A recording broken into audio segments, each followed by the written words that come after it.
G'day everyone. It's been a while since I've touched base. We've been busy. We're back on the property now, but we were away for several weeks. We did our journey up north. Where are we now? We're in July 2021. We went up north to near Charters Towers, and we did some monitoring on the station up there. Spent several days there, and then we went to Western Australia. So I need to go over and see my mother and sister and touch base with the family, and hadn't been there for a couple of years. So mother's getting on a bit and need a bit of organising and stuff for her. Always seem to have to organise stuff for mother when you go back and fix things that are broken and things like that, but that's all okay. That's what we're meant to do, support our parents. And that was a quick trip over there to West Australia, and we managed to get back in time. We had to do a bit of border juggling.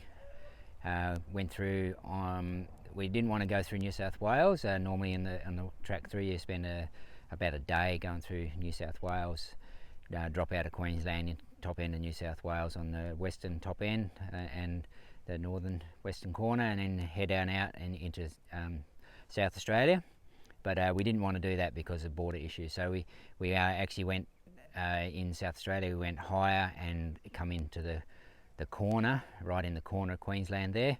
It's called Cameron Corner, and we came into there. And we know a guy that's got the station just in Queensland in the corner there. So we went and said g'day. There's 500,000 acres of a cattle station there, and we spent a bit of time with Fred there, and which is great. We spent a couple of nights there and spent a day driving around, a big scale out there, and that could get involved there with helping Fred to monitor that. He's bringing in some regenerative management. It hasn't been so regenerative management through the previous generations. He's third generation there, and so he wants to bring in the regenerative management. So we had a few discussions about that, and looked at a little bit of things that he'd done. That was pretty exciting. So in time we might be able to put some of that together and show that of what we see there, and we're working out how to, because it's a large scale, 500,000 acres, and so what the approach is going to be on that. So I'll hopefully get the chance to bring more detail to that to you later. Now we're back home, and straight away we've actually lifted our goat numbers, and that means I need more space. So we had them on 3 cells, and we need more space. I had organised a cell just before I left. It's been good going to the extra cells, because with the 3 cells, which I've always been saying that I need to improve that, because we're moving them through the 3 cells, and they get 15 days in a cell, which means the 2 other cells are in rest, so there's 30 days of rest, and it's not quite adequate. And also has been numbers adequate in that it could probably do with more rest to regenerate that space, and also now we're coming up in numbers. It's not a big enough space for that. So we had three female and 1 male. The male only sort of grown out in this last season, so now we're up to 4 adults, and we also got 4 kids. So the impact is higher.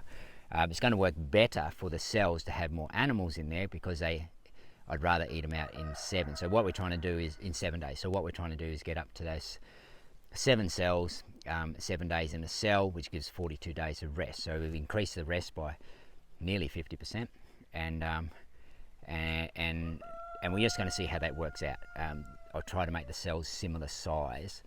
Now that means more paddocks, more fencing. So we were looking at the option of using solar fences, movable solar, but we also have to bring the animals in, because we bring them in each night, and we don't leave them in the field all day. Actually, in the 3 cell situation, they've been only spending three or so hours in the field a day, and then we forage feed the rest of their needs.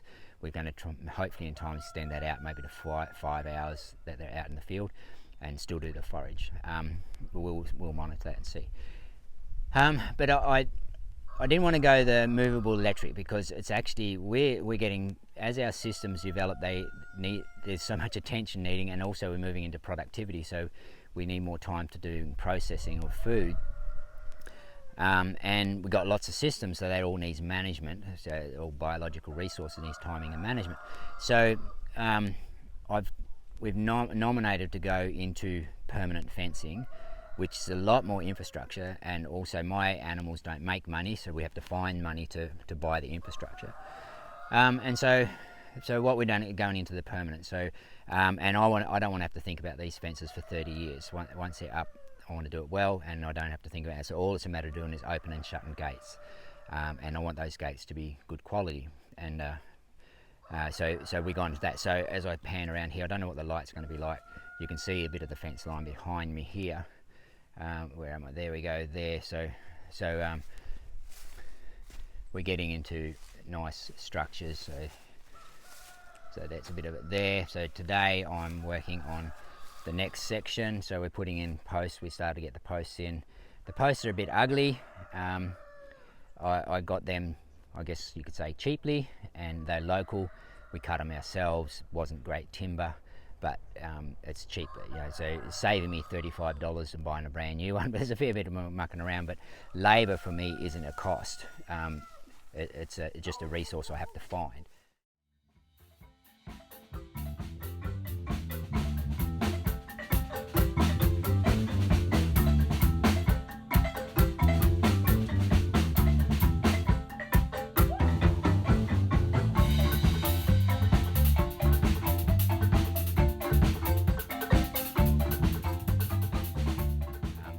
Come on the outside here, and then you can see a bit better of what so we're doing the corner posts and stays.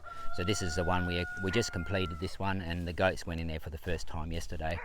And here's our gate. I'm not happy with the gates. The quality is not good on the gates.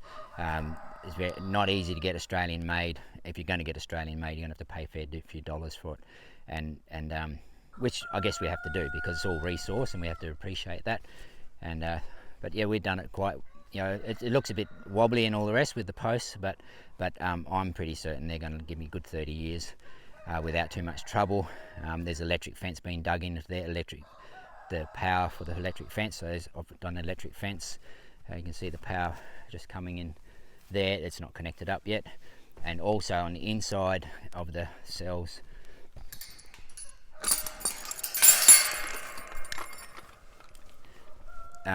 I've done electric fence in here. Now you're thinking, why? I've got 13 line dingo. Why do I need electric fence on that? You can see the wire there. What happens with the goats is they rub on the fence and slowly push the fence over a bit. If it's wet weather, they'll push the fence over a bit, and also they'll stretch the wire. And so there goes my longevity. Sorry. So yeah, I've just got outriggers on there.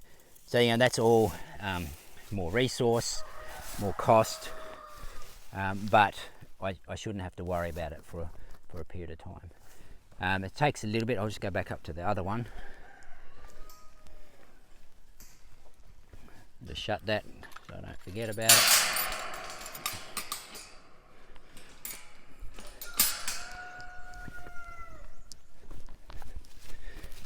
And it takes a bit of time on the trimming too. From the best of my understanding, these timber that I'm using is tallow wood. You must forgive me, I've forgotten the name of the tallow wood again. Eucalyptus, whatever it might be. If I don't use it, I lose it. But what we need to do is we have to trim off all the sapwood. Can you see that? Trim off the sapwood to get down to the good hardwood.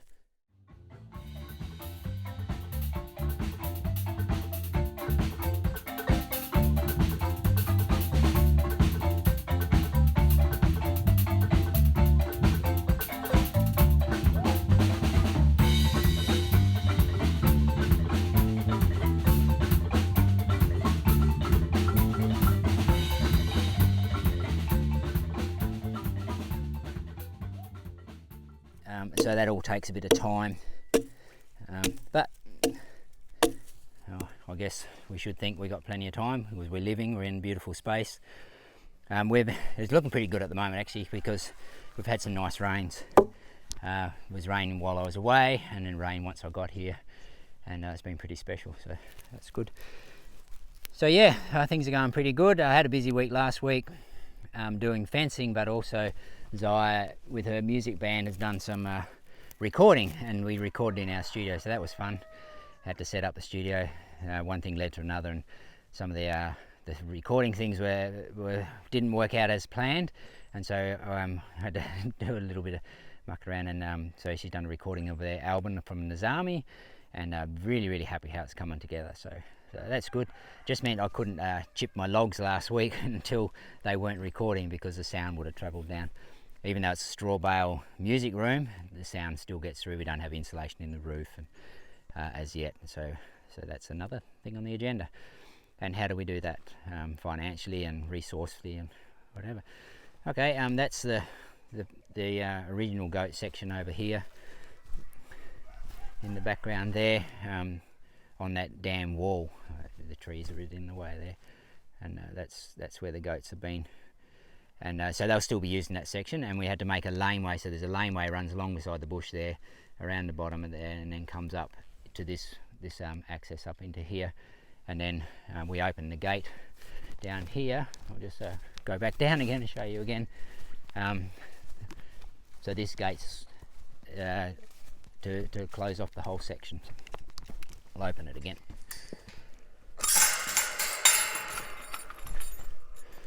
So we swing that across, latch that there, and then they come up the hill and go into the cell, into the paddock there. So yeah, pretty happy how it's working. This is number 2 of this part, so we're calling this number 5. 1, 2, 3 over there, 4, 5, 6, 7 coming up behind me, and I think it's going to work out really well. Part of the laneway was done permanently, part of the laneway is done temporarily, which is good to get a bit of a feel for that, because that's going to have more gates, and I've got to get in there with the vehicle to pick up resources, because it's in the resource paddock and things like that. But it seems to be working, so it'll all go into permanent. My challenge is getting hold of the logs. I've got the wire at this stage, but getting hold of the logs for the posts, that's my next challenge, is to keep up with that material. Okay folks, yeah, well, Fabio's been really busy with the Syntropic and the garden. I've stepped away from that side of things a bit, because I'm doing more of the permanent projects, so that make it ease of use for all the volunteers, and it's not so hard for them to understand what's going on. It's a bit more simple. I'm trying to get that achieved, and so yeah, it's much easier. I don't have to be so much hands-on of explaining where things are and how things work, on where the cows and the goats and stuff are. And the chickens as well. We're intending the chickens will get to use this space as well, and then we can also maybe bring some turkeys or some ducks or stuff like that, and some sheep and maybe some pig tractors and stuff like that. So it's opened up a lot of opportunity. Why couldn't I put the goats here before? Because I didn't have the dingo dog wire around it, so you always worry that you're going to lose your goats because there's no decent fence. So now there is, and it's just taken a fair bit of resource and time to set it up, finding the materials, finding the money for the materials. Alrighty, well, we'll see how that goes, and I'll touch base soon. Thanks guys.